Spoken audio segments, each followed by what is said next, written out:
Vous voulez savoir ce que c'est que d'être trahi de la manière la plus cruelle possible par la personne que vous avez portée dans votre ventre pendant 9 mois? Je vais vous le raconter. Je m'appelle Cordélia Moncler, j'ai 74 ans, et le jour de mon anniversaire, j'ai découvert que ma fille est capable d'une méchanceté que même mes pires ennemis n'ont pas eu le courage de faire. Mais avant de commencer, laissez-moi vous prévenir, cette histoire a un retournement de situation que vous n'attendrez jamais. Parce que si Valérie a cru qu'elle pouvait me jeter comme un vieux meuble, elle ne connaissait pas vraiment sa mère. Et ce que j'ai fait le jour de son anniversaire, eh bien, disons qu'elle ne l'oubliera jamais. Tout a commencé par une matinée sombre de novembre à Lyon. J'étais dans la cuisine de mon appartement rue de la République, préparant mon petit déjeuner, quand j'ai entendu du bruit dans le couloir. Ce n'étaient pas des pas normaux, c'étaient des pas coordonnés, comme si plusieurs personnes montaient ensemble. L'air était lourd ce matin-là, chargé de cette humidité typique de l'automne lyonnais qui s'infiltre dans les vieux immeubles du centre-ville. Depuis ma fenêtre, je pouvais voir les toits de tuiles rouges brillants de pluie, et au loin, la colline de Fourvière qui disparaissait dans la brume. J'habitais ce quartier depuis 45 ans, dans ce même appartement au 3e étage que j'avais acheté avec mes économies de femme de ménage. Ce matin-là, quelque chose me disait que ma vie allait changer à jamais. Cette intuition que nous, les femmes de mon âge, développons après des décennies d'expérience. Cette sensation dans le ventre qui vous avertit quand le malheur approche. Soudain, ma porte s'est ouverte. Valérie est entrée sans frapper, tenant une enveloppe officielle et faisant signe à 3 inconnus d'entrer derrière elle. Mon sang s'est glacé quand j'ai vu qui ils étaient, 2 hommes en costume noir avec des visages de fonctionnaires publics et une femme en blouse blanche tenant un bloc-notes. « Bon anniversaire, maman », a dit Valérie avec un sourire qui m'a donné la nausée. À 44 ans, ma fille unique avait toujours été ambitieuse, mais je n'avais jamais pensé qu'elle serait capable de cela. Mon premier réflexe a été de regarder l'horloge de la cuisine. 7h30 du matin. Qui vient faire des visites officielles à cette heure-là, surtout le jour de l'anniversaire de quelqu'un?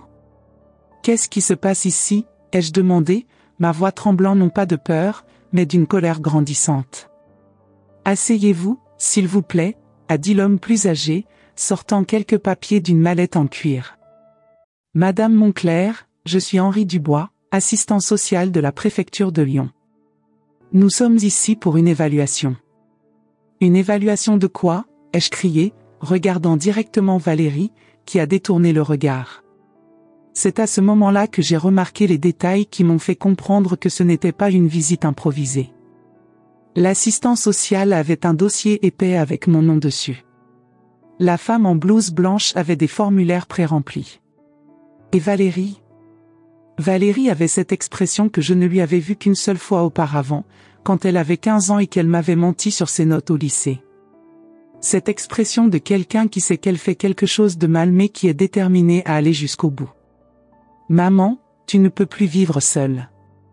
Ce n'est pas sûr, a-t-elle dit, me regardant enfin dans les yeux. J'ai trouvé un endroit approprié pour toi. Les Pins Dorés est une excellente maison de retraite. C'était comme si le sol avait disparu sous mes pieds. Maison de retraite. Asile. Ma propre fille était en train de m'interner dans un asile, le jour de mon anniversaire, comme si j'étais un fardeau dont il fallait se débarrasser. Tu es devenue folle, ai-je explosé, me levant de ma chaise avec plus de force que je n'en avais eu depuis des années. Je m'occupe parfaitement de moi-même. Je me suis tournée vers ma cuisine, parfaitement rangée, vers mon salon où chaque objet était à sa place, vers mes plantes vertes qui prospéraient sur le rebord de la fenêtre. Comment pouvait-elle prétendre que je ne savais plus m'occuper de moi? Madame, a interrompu la femme en blouse, selon les rapports que nous avons reçus, vous présentez des épisodes de confusion mentale, d'oubli de rendez-vous importants et des difficultés à maintenir une hygiène personnelle adéquate. Ma bouche s'est ouverte de choc. Quel rapport? Qui a dit ces mensonges? J'ai regardé Valérie, qui a finalement montré son vrai visage. Ses yeux verts, les mêmes que j'avais légués à ma mère, étaient devenus froids comme la glace. Maman, je ne peux plus m'occuper de toi. J'ai ma propre vie, mon travail dans l'entreprise de cosmétiques, mes engagements sociaux. Tu m'appelles tout le temps, tu te plains de tout, et franchement. Elle a marqué une pause, a respiré profondément et a porté le coup final, tu es devenu un fardeau. Un fardeau. Le mot a résonné dans mon esprit comme un coup de feu. Moi, qui avais travaillé 16 heures par jour dans 2 emplois de ménage pour payer ses études à l'université. Moi, qui avais vendu jusqu'à mes quelques bijoux pour acheter son premier appartement. Moi, qui l'avais élevée seule après que son père ait fui quand elle n'avait que 3 ans.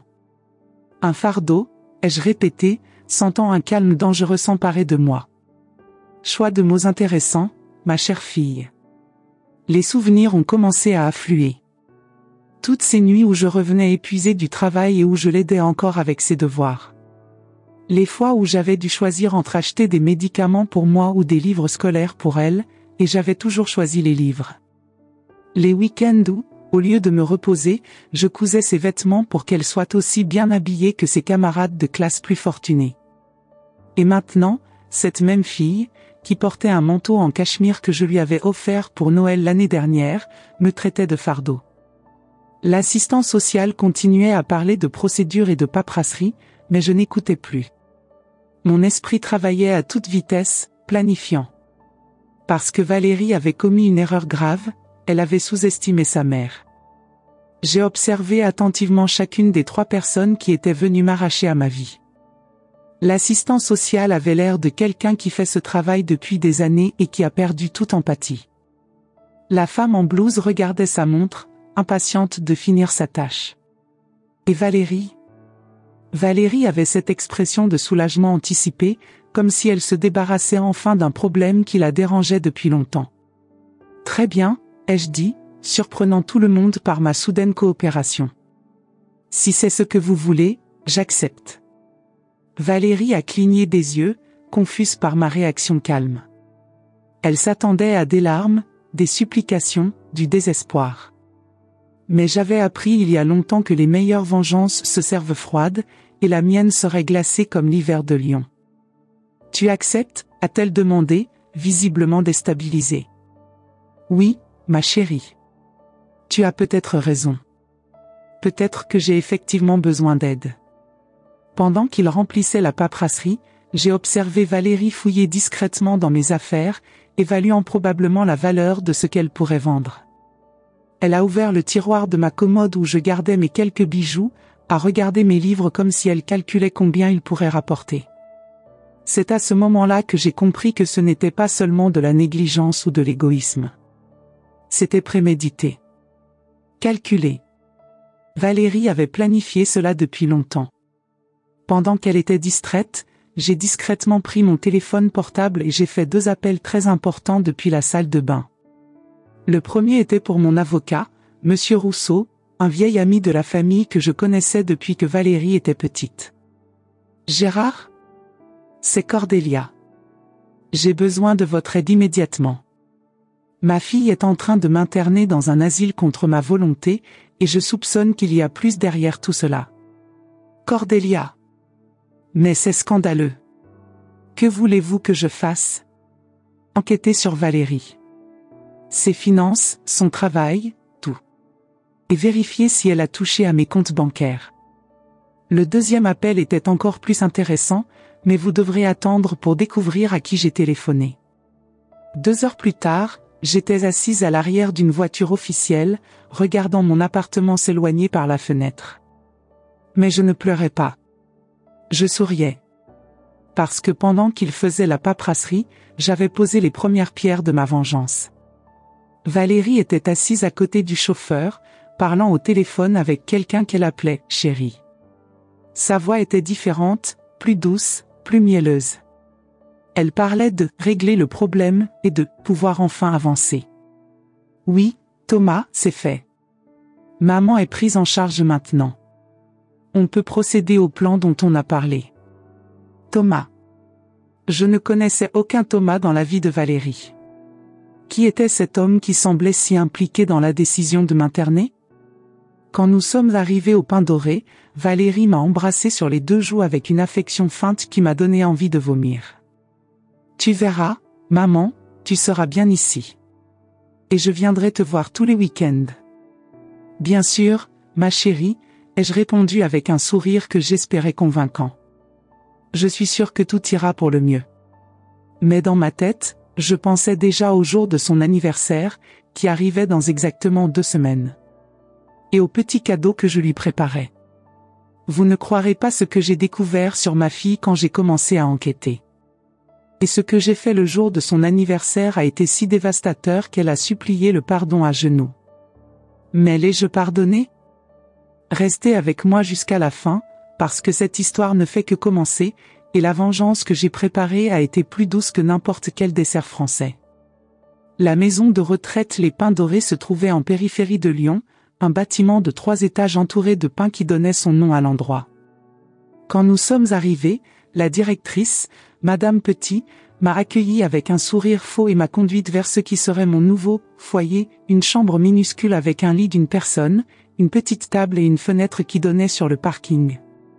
Madame Monclerc, je suis certaine que vous vous adapterez rapidement, a-t-elle dit, me tendant une liste de règles. Le dîner est à 18h30, le couvre-feu à 21h, et les visites sont uniquement les week-ends, de 14h à 16h. Couvre-feu. Comme si j'étais une enfant turbulente. Mais j'ai souri et remercié, parce que j'avais des affaires plus importantes à régler. L'odeur de la maison de retraite était ce mélange typique de désinfectant et de tristesse résignée que l'on trouve dans ces établissements. Les couloirs étaient peints d'un vert pâle déprimant, et le sol en linoléum craquait sous chaque pas. Dans la salle commune, quelques résidents regardaient la télévision avec des yeux vides, d'autres dormaient dans leurs fauteuils roulants. Ma chambre était encore plus déprimante que je ne l'avais imaginé. Les murs étaient nus, à l'exception d'un crucifix en plastique et d'un calendrier de 2018 que personne n'avait pris la peine de changer. Le matelas était fin et dur, les draps sentaient l'eau de Javel, et la unique fenêtre ne s'ouvrait qu'à moitié. Dès que Madame Petit est sortie, j'ai appelé Monsieur Rousseau. « Cordélia, quelle situation terrible, a-t-il dit, clairement indigné. Mais restez tranquille, j'enquête déjà. Et il y a quelque chose que vous devez savoir sur Valérie. Qu'avez-vous découvert? Elle ne travaille plus dans l'entreprise de cosmétiques L'Éclat depuis 6 mois. Elle a été licenciée pour détournement de fonds. Elle détournait de l'argent des comptes de clients importants. Mon sang a bouilli. Et comment se maintient-elle? C'est la partie intéressante. Elle a ouvert un compte en votre nom, en utilisant votre ancienne procuration, et elle a retiré de l'argent de votre épargne. Déjà plus de 15 000 €. 15 000 €. Mes économies de toute une vie, que je gardais pour les urgences médicales. Valérie ne m'avait pas seulement interné, elle me volait aussi. Il y a plus, a continué Rousseau. Elle essaie de vendre votre appartement. Elle a déjà mis des annonces dans 2 agences immobilières, prétendant que vous avez une démence sénile et qu'elle a procuration pour vendre vos biens. Je tremblais de rage, mais aussi d'une satisfaction sombre. Valérie avait creusé sa propre tombe. La première nuit au Pins Dorés a été la plus longue de ma vie. Ma compagne de chambre, Madame Moreau, une dame de 82 ans aux cheveux blancs comme neige, ronflait doucement dans le lit voisin. À travers les murs fins, j'entendais les gémissements d'autres résidents, les pas des infirmières dans le couloir, le bruit constant de la télévision de la salle commune qui ne s'éteignait jamais. J'ai passé des heures allongées sur ce matelas inconfortable, fixant le plafond haché d'humidité, pensant à toutes les fois où j'avais fait confiance à Valérie. Tous les signes que j'avais ignorés, ses visites de plus en plus rares, ses questions insistantes sur mes finances, sa façon de regarder mon appartement comme si elle évaluait sa valeur. Le lendemain matin, pendant le petit déjeuner du café tiède et des tartines rassis, j'ai appelé Monsieur Rousseau pour lui donner de nouvelles instructions. Monsieur Rousseau, je veux que vous fassiez 2 choses immédiatement. Première, annuler toutes les procurations qu'elle a et bloquer mon compte bancaire. Deuxième, je veux que vous engagiez un détective privé pour enquêter sur chacun de ses mouvements des 6 derniers mois. J'ai déjà pris les 2 mesures en charge. Cordélia, j'ai aussi découvert quelque chose sur le petit ami de Valérie, Thomas Mercier. Il a des antécédents criminels pour escroquerie. Il semble que votre fille soit impliquée avec des gens très dangereux. Thomas Mercier. Donc l'homme mystérieux au téléphone avait un nom complet. Et des antécédents criminels. Que savez-vous d'autre sur lui? Il a 38 ans, a fait 2 ans de prison pour avoir escroqué des personnes âgées en se faisant passer pour un conseiller financier. Il sortait avec des femmes riches, gagnait leur confiance, puis disparaissait avec leurs économies. L'estomac m'est tombé. Vous pensez que Valérie? Je pense que votre fille a peut-être été manipulée au début, mais maintenant elle est devenue sa complice. Les relevés bancaires montrent qu'ils vivent ensemble depuis 4 mois dans un appartement luxueux du 6e arrondissement. Un appartement luxueux payé avec mon argent volé. Pendant que moi, je dormais sur un matelas dur dans une chambre qui sentait l'urine et le désespoir. Cet après-midi-là, pendant l'activité créative obligatoire, il nous faisait faire du coloriage comme si nous étions à la maternelle. J'ai reçu un appel hystérique de Valérie. Maman, qu'est-ce que tu as fait? Mon compte a été bloqué. L'agence immobilière dit que tu as annulé la vente de l'appartement. Ah, ma chère fille, ai-je répondu avec un calme qui l'a rendue encore plus nerveuse. Tu pensais vraiment que je ne découvrirais pas que tu me voles depuis des mois? Silence de l'autre côté de la ligne. Je sais tout sur l'éclat.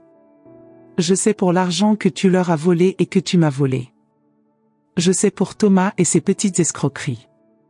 Tu as transformé ma fille en une criminelle commune. Maman, je peux t'expliquer. Tu n'as pas besoin de m'expliquer quoi que ce soit. Parce que le jour de ton anniversaire, qui est dans 2 semaines, tu auras une surprise très spéciale. Une surprise qui te fera comprendre ce que signifie être jeté par la personne que tu aimes le plus. J'ai raccroché le téléphone et souri à ma compagne de chambre, Madame Moreau, qui avait écouté toute la conversation. Ma chère, a-t-elle dit en applaudissant, vous êtes diabolique. J'adore ça. Au cours des jours suivants, j'ai appris à connaître mes compagnons de résidence. Il y avait Monsieur Blanchard, un ancien professeur de mathématiques qui avait encore l'esprit vif malgré ses 89 ans. Madame Vidal, une ancienne couturière qui me racontait des histoires fascinantes de la mode lyonnaise des années 60. Et bien sûr, Madame Moreau, qui était devenue ma confidente et ma partenaire dans la planification de ma vengeance. Cordélia, m'a dit un jour Madame Moreau pendant que nous étions assises dans le petit jardin de la résidence, que savez-vous vraiment de la vie de Valérie ces dernières années? C'était une bonne question. Je me suis rendu compte que je ne savais presque rien. Nos conversations téléphoniques étaient devenues de plus en plus superficielles. Elle me parlait vaguement de son travail, de ses projets, mais jamais de détails personnels. Pas grand-chose, ai-je admis. J'ai été une mère négligente. Non, a dit fermement Madame Moreau. Vous avez été une mère aimante qui faisait confiance à sa fille. Il y a une différence. Cette semaine-là, Monsieur Rousseau m'a apporté des informations dévastatrices. Le détective privé avait découvert que Valérie et Thomas planifiaient une escroquerie plus importante. Ils voulaient me faire déclarer mentalement incapable pour prendre possession de tous mes biens, y compris mon appartement, mes économies et même le petit héritage que j'avais reçu de ma tante des années auparavant. Comment avez-vous découvert cela, ai-je demandé. Le détective a réussi à infiltrer leur cercle social. Ils fréquentent des bars à la mode du centre-ville, dépensent de l'argent sans compter, et se vantent de leurs projets d'affaires. Thomas a même parlé de vous à des connaissances, vous décrivant comme une vieille femme riche et naïve. Point. Une vieille femme riche et naïve. Les mots m'ont fait l'effet d'une gifle. Il y a plus, Cordélia. Ils ont rencontré un faussaire qui peut créer des documents médicaux falsifiés pour prouver votre incapacité mentale. Un faussaire? Oui, un homme nommé Marcel Durand qui a déjà aidé d'autres personnes à escroquer des membres âgés de leur famille. Il semble que Valérie et Thomas ne soient pas des amateurs. Pendant que Monsieur Rousseau me donnait ces détails, j'ai senti quelque chose mourir en moi. Ce n'était pas seulement de la déception ou de la colère. C'était le deuil de l'image que j'avais de ma fille. Mais la découverte la plus choquante est venue un jeudi pluvieux. Cordélia, a dit Rousseau en entrant dans ma chambre avec une expression grave, vous devez vous asseoir pour entendre ceci. Qu'est-ce qu'il y a maintenant? Valérie n'est pas seulement une escroc amateur. Elle et Thomas font partie d'un réseau plus large. Ils appliquent des escroqueries sur des personnes âgées riches, en convainquant les enfants d'interner leurs parents dans des maisons de retraite et puis ils volent leurs biens. Vous n'êtes pas la première victime. Ma bouche s'est asséchée. Combien de personnes ont-ils fait cela? Au moins 8 cas au cours des 2 dernières années.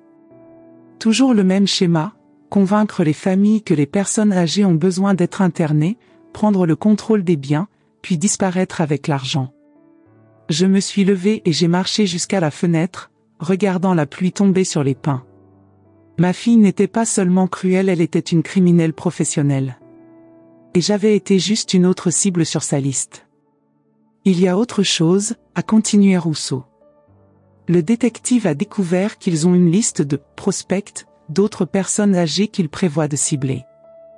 Votre voisine, Madame Lefebvre, est sur la liste. Madame Lefebvre. Ma voisine de palier depuis 20 ans, une veuve de 78 ans qui vivait seule avec ses 3 chats. Il prévoyait de lui faire la même chose qu'à moi. C'est à ce moment-là que j'ai réalisé que ma vengeance ne concernait plus seulement ma propre trahison. Il s'agissait de protéger d'autres victimes innocentes. Monsieur Rousseau, ai-je dit, me tournant vers lui avec un sourire qui l'a fait déglutir, je veux que vous organisiez une réunion avec le commissaire de police. Et préparer les documents pour une action en justice. Le jour de l'anniversaire de Valérie, elle va recevoir un cadeau qu'elle n'oubliera jamais. Pendant la semaine suivante, j'ai fait semblant de m'adapter à la maison de retraite. J'ai participé aux activités, discuté avec d'autres résidents, j'ai même complimenté la nourriture terrible. Tout le monde commentait comme j'étais en train de bien accepter ma nouvelle situation. Mais à l'intérieur, je planifiais chaque détail de ma vengeance. J'ai aussi commencé à vraiment apprécier certains aspects de la vie à la résidence. Madame Moreau était devenue une amie précieuse, et nos conversations quotidiennes m'aidaient à garder l'esprit occupé. Monsieur Blanchard m'apprenait à jouer aux échecs, et j'ai découvert que j'avais un talent naturel pour ce jeu de stratégie. Vous savez, Cordélia, m'a dit un jour Madame Vidal pendant que nous regardions les informations à la télévision, vous avez quelque chose que la plupart d'entre nous ici ont perdu. Quoi donc? L'espoir. Et la détermination. La plupart des gens ici ont abandonné. Vous vous battez encore. Le samedi avant l'anniversaire de Valérie, elle est venue me rendre visite. Elle était clairement nerveuse, essayant de découvrir ce que je savais et ce que je planifiais. « Maman, tu sembles différente », a-t-elle dit, observant mon visage calme. « Différente comment ? » « Plus tranquille. Je pensais que tu serais plus contrariée. » J'ai souri doucement. « Ma chérie, avec l'âge on apprend qu'il ne sert à rien de lutter contre l'inévitable. Tu avais raison. J'avais vraiment besoin de venir ici. » Valérie s'est visiblement détendue, pensant qu'elle avait gagné. D'ailleurs, ai-je continué, à propos de mon appartement et de mes économies, peut-être devrions-nous en parler. Après tout, tu es ma seule fille, ma seule héritière. Ses yeux ont brillé de cupidité. Bien sûr, maman. Nous pouvons tout arranger. Parfait. Que dirais-tu de discuter de cela le jour de ton anniversaire? Je vais préparer une surprise spéciale pour toi. Quand elle est partie, Madame Moreau m'a regardé avec admiration. Vous êtes vraiment diabolique, Cordélia. Cette fille n'a aucune idée de ce qui l'attend. J'ai souri, pensant aux documents que Monsieur Rousseau avait préparés, aux preuves que nous avions rassemblées, et à l'équipe qui attendrait Valérie le jour de son anniversaire. Non, elle n'en a aucune idée. Le 23 novembre s'est levé froid et gris à Lyon, exactement comme j'avais imaginé que serait le 45e anniversaire de Valérie. Mais pour moi, ce serait le jour le plus satisfaisant de ces dernières années. Le réveil à la maison de retraite était toujours le même, le bruit métallique du chariot de médicaments dans le couloir à 6 heures du matin, suivi des gémissements de Monsieur Dubois dans la chambre d'accent grave côté qui appelait les infirmières. Mais ce matin-là, ces bruits familiers me semblaient différents, presque mélodieux, parce que je savais que c'était le dernier jour où Valérie pourrait dormir tranquillement. À 8 heures du matin, Monsieur Rousseau est arrivé à la maison de retraite avec une mallette en cuir pleine de documents et un sourire conspirateur. Il portait son meilleur costume, celui qu'il réservait pour les audiences importantes au tribunal. « Tout est prêt, Cordelia », a-t-il dit, s'asseyant sur la petite chaise de ma chambre.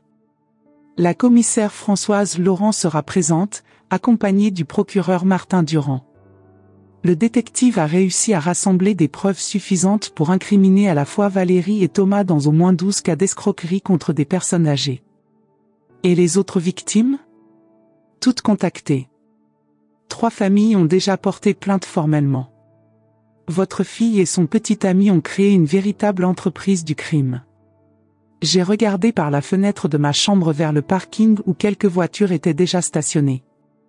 Dans quelques heures, une de ces voitures emmènerait Valérie vers un avenir très différent de celui qu'elle avait imaginé. Monsieur Rousseau, avez-vous préparé les documents pour récupérer le contrôle de mes biens? Tout est là, a-t-il dit en tapotant sa mallette. Dès l'arrestation de Valérie, vous retrouverez accès à votre compte bancaire, et nous pourrons annuler toutes les transactions frauduleuses. J'ai aussi préparé une demande de dommages et intérêts. Et l'appartement? Sécurisé. J'ai fait changer les serrures hier soir, et un huissier a posé des scellés sur la porte. Valérie ne pourra plus y entrer. Pendant que nous discutions des détails légaux, Madame Moreau écoutait depuis son lit, tricotant un pull pour son petit-fils. Occasionnally, elle levait les yeux et me souriait avec admiration.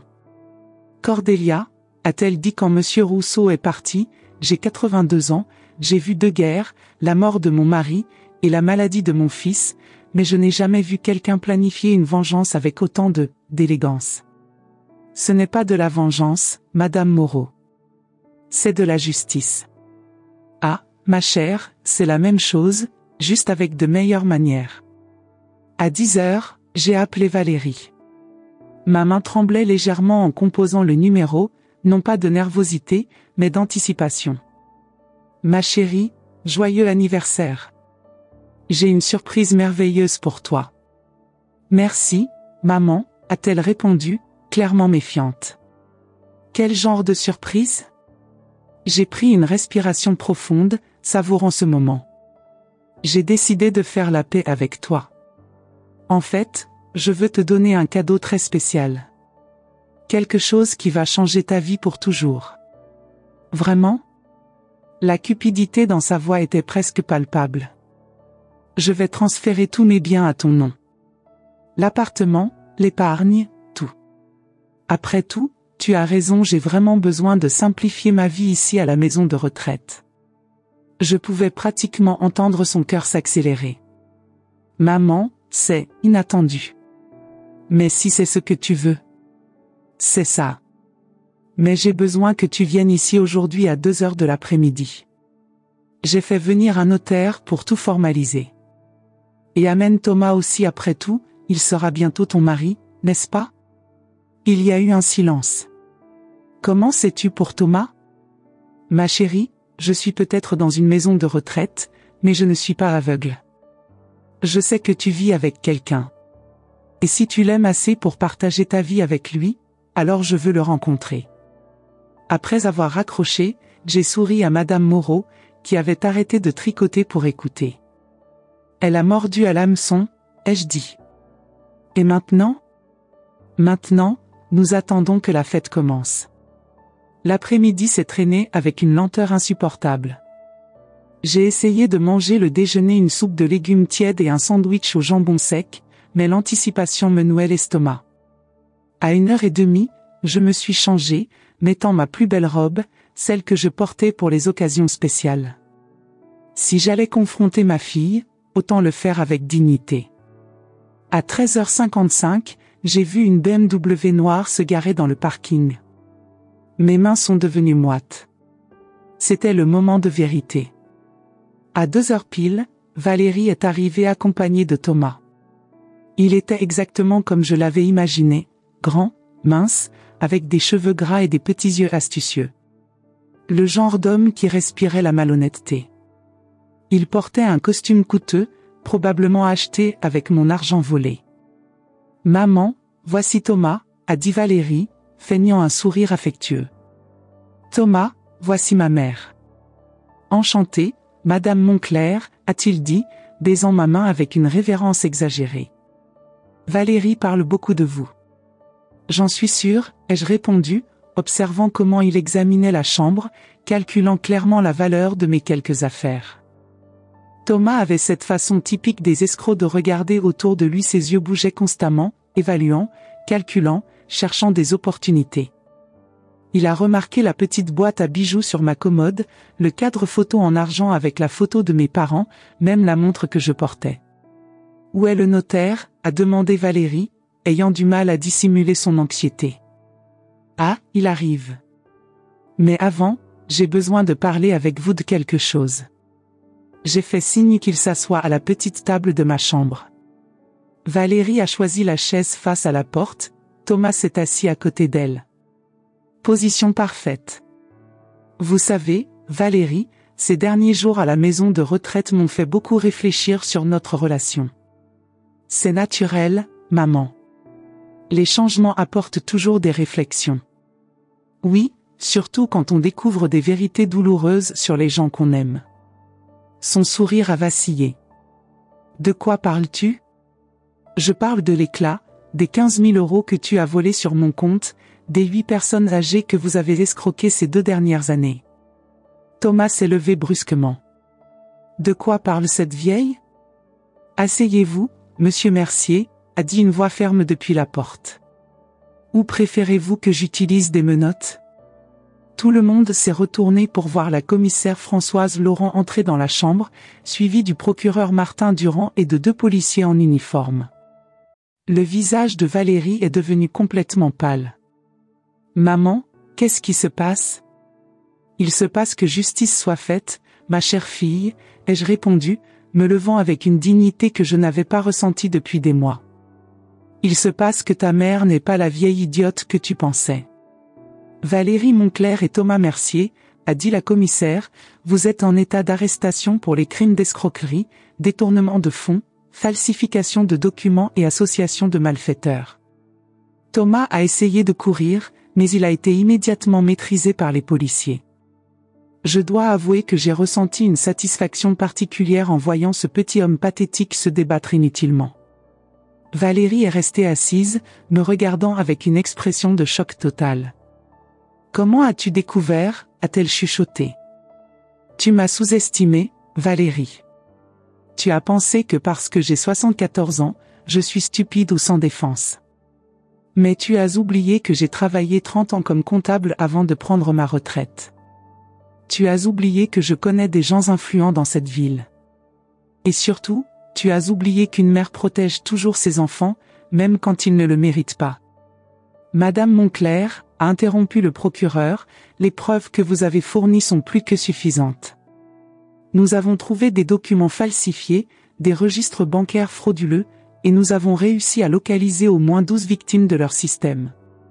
Pendant qu'il mettait les menottes à Valérie, elle m'a regardé avec des larmes dans les yeux. Maman, tu es ma mère.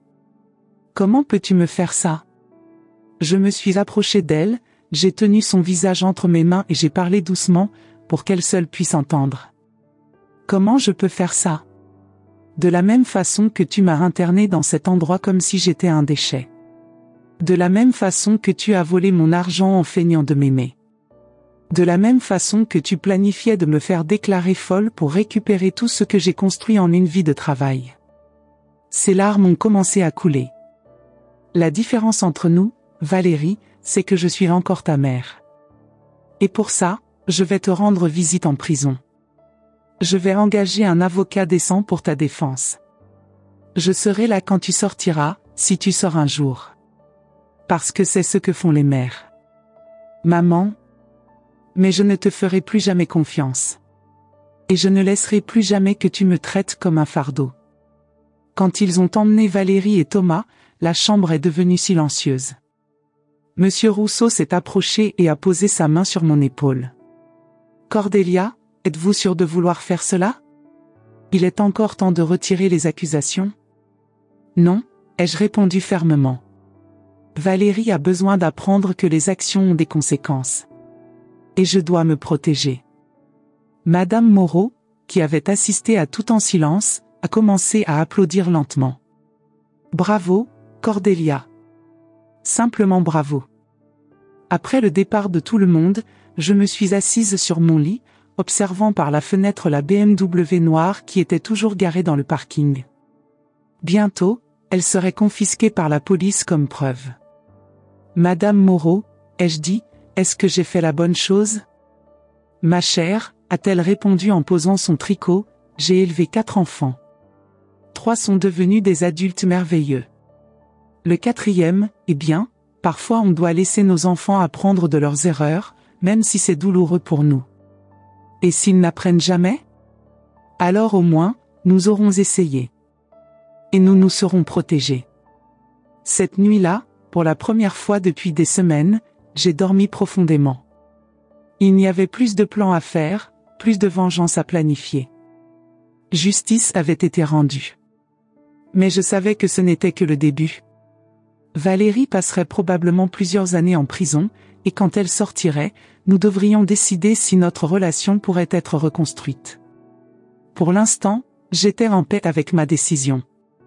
Ma fille avait fait ses choix, et maintenant elle devrait vivre avec les conséquences.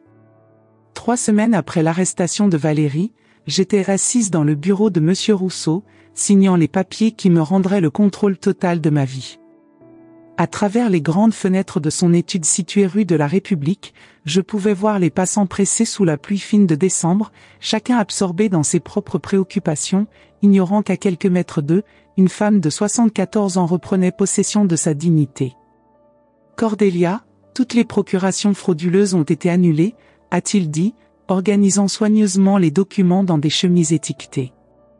Votre compte bancaire a été débloqué, l'appartement reste à votre nom, et nous avons réussi à récupérer presque tout l'argent qu'elle avait volé. Et concernant la maison de retraite? Ah, c'est la meilleure partie. Comme votre internement était basé sur des documents falsifiés et des rapports mensongers, il est complètement invalide. Vous pouvez partir quand vous voulez. J'ai soupiré, regardant par la fenêtre du bureau vers les rues animées de Lyon. Après un mois au pain doré, la ville semblait plus vibrante, plus pleine de vie. Ou peut-être était-ce moi qui voyais les choses différemment. Vous savez, Monsieur Rousseau, je pense que je ne vais pas partir tout de suite. Il m'a regardé avec surprise. Pourquoi? J'ai rencontré des gens intéressants là-bas. Madame Moreau est devenue une grande amie, ainsi que Monsieur Blanchard et Madame Vidal. De plus, j'ai marqué une pause, souriant, j'ai découvert que j'aime peindre. Peindre? Oui. Il y a une professeure d'art qui vient là-bas 2 fois par semaine. Je n'avais jamais pensé avoir du talent pour cela, mais apparemment, j'en ai. La vérité était plus complexe. À la maison de retraite, j'avais trouvé quelque chose que je n'avais pas eu depuis des années, une communauté. Des gens qui m'écoutaient, qui riaient de mes plaisanteries, qui se souciaient sincèrement de moi. Et je me souciais d'eux aussi. Mais je vais faire quelques changements, ai-je continué. Je veux déménager dans une chambre individuelle plus grande, et je vais payer pour des commodités supplémentaires. Si je vais rester là-bas, que ce soit selon mes propres conditions. Et votre appartement? Je vais le garder. Peut-être que j'y passerai quelques jours par semaine. Ou peut-être que je le louerai. J'ai le temps de décider. Monsieur Rousseau a souri. Cordelia, vous me surprenez constamment. La plupart des gens de votre âge auraient été dévastés par ce que Valérie vous a fait. Monsieur Rousseau, j'ai 74 ans. J'ai survécu à la mort de mes parents, au départ de mon mari, à des décennies de travail dur pour élever ma fille seule. Pensez-vous vraiment qu'une escroquerie, même de ma propre fille, va me détruire? Il a ri. Non, je suppose que non. Dans la semaine qui a suivi, j'ai reçu une lettre de Valérie. Elle était écrite à la main, sur du papier bon marché de la prison. L'écriture était tremblante, différente de son écriture habituelle soignée. Maman, je sais que tu as tout le droit de me haïr. Ce que j'ai fait est impardonnable. Non seulement je t'ai trahi, mais je suis devenue une personne que tu ne m'avais pas élevée à être. Thomas m'a abandonné dès que nous avons été arrêtés. Il a réussi à obtenir un accord avec le ministère public en donnant des informations sur d'autres criminels, et il ne paiera que 2 ans. Moi, je vais payer 5 ans. 5 ans pour réfléchir à ce que j'ai fait. 5 ans pour comprendre comment je suis devenu quelqu'un capable de mettre sa propre mère dans une maison de retraite pour voler son argent. Je n'attends pas le pardon. Je ne le mérite pas. Mais je veux que tu saches que la femme qui a fait cela, ce n'était pas moi. C'était quelqu'un de désespéré, d'envieux, et complètement perdu. La mère qui m'a élevée était généreuse, travailleuse, intègre. J'aurais dû apprendre de ton exemple, au lieu de devenir tout ce que tu m'avais appris à mépriser. Si un jour, quand je sortirai de prison, tu veux me donner une chance de prouver que je peux être meilleur, je passerai le reste de ma vie à essayer de compenser ce que j'ai fait. Si tu ne veux pas, je comprendrai. Ta fille repentante, Valérie. J'ai plié soigneusement la lettre et l'ai rangée dans le tiroir de ma table. Le lendemain, j'ai écrit une réponse. Valérie. J'ai reçu ta lettre. Je ne vais pas mentir en disant que je pardonne tout, parce que ce serait faux. Ce que tu as fait m'a blessé profondément, non seulement financièrement, mais émotionnellement. Mais tu es encore ma fille.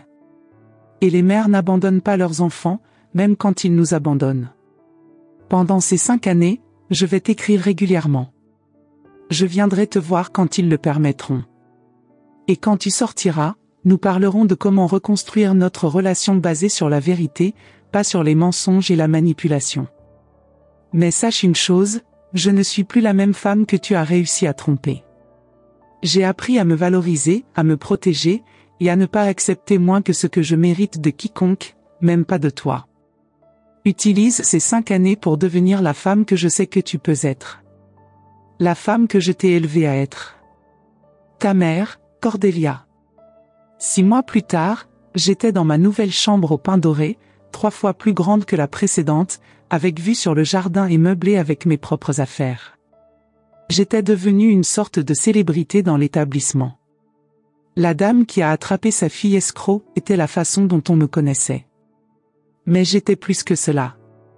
J'étais devenue présidente du conseil des résidents, j'organisais des activités culturelles, et mon cours de peinture avait tellement grandi que nous avions besoin d'une salle plus grande. Ma première exposition de peinture avait eu lieu en avril, dans la salle commune de la résidence.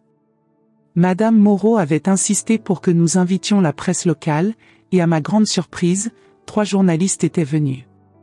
L'article dans Le Progrès était titré « À 74 ans, elle découvre son talent artistique après avoir déjoué l'escroquerie de sa fille. » Cordélia, m'avait dit ce jour-là Madame Vidal en observant mes toiles, vos peintures ont quelque chose de spécial. Elles racontent des histoires. C'était vrai. Mes peintures étaient devenues ma façon de traiter tout ce qui s'était passé. Il y avait des toiles sombres, pleines de colère et de trahison. D'autres étaient lumineuses, pleines d'espoir et de nouveaux commencements. Ma préférée était un portrait de Madame Moreau tricotant près de la fenêtre, avec la lumière dorée de l'après-midi qui illuminait ses cheveux blancs. Un après-midi de printemps, alors que je peignais un tableau du jardin de la maison de retraite, Madame Moreau s'est approchée. « Cordélia, vous regrettez d'avoir dénoncé Valérie ?» J'ai arrêté de peindre et j'ai réfléchi à la question. « Non », ai-je finalement répondu. « Je regrette d'être arrivée au point où c'était nécessaire. Je regrette de ne pas avoir perçu plus tôt quel genre de personne elle était en train de devenir. Mais d'avoir fait justice? Non. Et si elle change vraiment en prison? Alors j'aurai retrouvé ma fille. Si elle ne change pas, j'ai haussé les épaules, au moins d'autres familles seront protégées d'elle. Cette nuit-là, j'ai reçu un appel de Monsieur Rousseau. Cordélia, j'ai de bonnes nouvelles.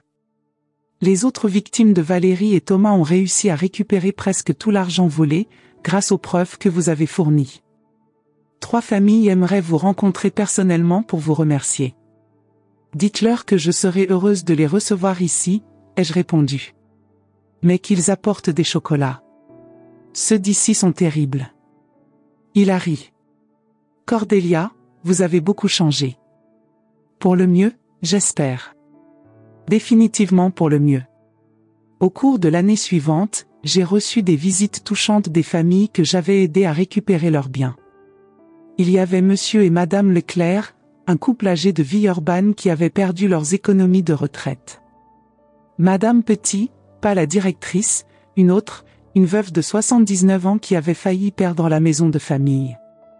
Et le cas le plus émouvant, monsieur Bernard, un ancien combattant de 85 ans qui avait été convaincu par sa propre belle-fille de signer des papiers qui lui auraient fait perdre sa pension de guerre. Madame Monclerc, m'avait dit monsieur Bernard en me serrant les mains avec des larmes dans les yeux, si vous n'aviez pas eu le courage de dénoncer votre propre fille, nous aurions tous tout perdu. Vous êtes notre héroïne. Héroïne. Le mot me semblait étrange. Je ne me sentais pas héroïque. Je me sentais juste comme une mère qui avait fait ce qui était nécessaire. Mes lettres avec Valérie étaient devenues régulières. Au début, elle était amère, en colère contre moi pour l'avoir trahi. Mais avec le temps, ses lettres ont commencé à changer. Elle a commencé à parler de sa thérapie en prison, de ses regrets, de sa compréhension graduelle de la douleur qu'elle m'avait causée. Maman, avait-elle écrit dans une lettre particulièrement touchante, j'ai commencé à suivre des cours en prison. J'apprends la comptabilité, comme tu l'avais fait. J'espère qu'un jour, je pourrai utiliser ces compétences pour aider les gens au lieu de leur nuire. J'avais pleuré en lisant cette lettre. Pour la première fois depuis son arrestation, j'avais entrevu l'espoir que ma vraie fille était encore là, quelque part sous les couches de manipulation et de cupidité. Ma première visite à la prison a eu lieu 1 an après son arrestation. Voir Valérie en uniforme de détenue, amaigrie, sans maquillage, a été un choc. Mais ce qui m'a le plus frappé, c'était l'expression dans ses yeux. La dureté avait disparu. À sa place, il y avait de la honte, des regrets, et quelque chose que je n'avais pas vu depuis des années, de la vulnérabilité. Maman, avait-elle dit en s'asseyant en face de moi dans la salle de visite froide et impersonnelle, je suis tellement désolée. Je sais, ma chérie. Tu me manques. La vraie toi. Pas la femme que j'ai essayé de manipuler, mais ma maman qui me lisait des histoires et qui m'apprenait à faire des crêpes. Cette femme est encore là, Valérie. Elle t'attend. Quand j'ai raccroché le téléphone, j'ai regardé par la fenêtre de ma chambre vers le jardin illuminé par la lune. À 75 ans maintenant, j'avais découvert quelque chose que beaucoup de gens ne découvrent jamais, qu'il n'est jamais trop tard pour recommencer, pour trouver sa force, pour se protéger et pour rendre justice. Valérie avait essayé de me jeter comme si j'étais un vieux meuble inutile. Mais j'avais prouvé que j'avais encore beaucoup de feu en moi. La semaine dernière, j'ai reçu une lettre de Thomas en prison. Il voulait s'excuser et me demander pardon. J'ai déchiré la lettre sans la lire complètement. Certaines personnes méritent une seconde chance. D'autres non. Mais pour Valérie, si elle change vraiment, si elle se repent vraiment, je serai ici à l'attendre. Parce que c'est ce que font les mères, elles aiment, protègent, pardonnent quand c'est possible, mais ne se laissent jamais, jamais piétiner. Même à 75 ans, j'ai encore beaucoup de leçons à enseigner. En regardant mes toiles accrochées au mur de ma nouvelle chambre, je souris. Chacune raconte une partie de mon histoire, la trahison, la douleur, la justice, et finalement, l'espoir. Ma préférée est la plus récente, un autoportrait de moi en train de peindre, avec dans le fond, la silhouette floue d'une jeune femme qui pourrait être Valérie, marchant vers la lumière. Peut-être qu'un jour, ce ne sera plus juste un symbole d'espoir. Peut-être qu'un jour, ce sera la réalité. Et ainsi se termine mon histoire. Valérie a encore 3 ans de prison devant elle. Moi, je vis toujours à la maison de retraite, mais par mon propre choix, entourée d'amis véritables et découvrant des talents que je ne savais même pas avoir. Certaines personnes pensent que je suis cruelle d'avoir dénoncé ma propre fille. Moi, je pense que je suis réaliste. L'amour véritable signifie parfois laisser les gens affronter les conséquences de leurs choix. Et qui sait? Peut-être que ces 5 années feront que Valérie se souvienne de la fille que j'ai élevée, pas de la criminelle qu'elle a choisi de devenir. Cette histoire que vous venez d'entendre n'est pas seulement la mienne, elle résonne à travers les murs de milliers de foyers où le silence est devenu plus fort que les mots non dits. Pendant que je parlais, combien d'entre vous ont senti un nœud se former dans leur gorge? Combien se sont souvenus d'une conversation qu'ils auraient aimé avoir, d'une décision qui les hante encore? La trahison familiale a un goût particulier, n'est-ce pas? Elle est différente de toute autre douleur parce qu'elle arrive enveloppée dans des souvenirs d'amour, de sacrifices faits avec joie, de nuits blanches à soigner des fièvres et des cauchemars. Quand j'ai découvert ce que Valérie avait planifié, ce n'était pas seulement mon argent qu'elle avait volé, elle avait volé chaque « merci », maman, que j'avais cru sincère. Je sais que beaucoup d'entre vous connaissent cette sensation. C'est peut-être le fils qui n'appelle que quand il a besoin d'argent. La fille qui avait promis de s'occuper de vous et qui parle maintenant de solutions pratiques.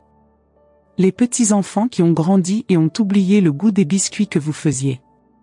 Ou peut-être est-ce quelque chose d'encore plus subtil, ce regard d'impatience quand vous racontez la même histoire pour la 3e fois, comme si nos souvenirs n'étaient que des répétitions gênantes.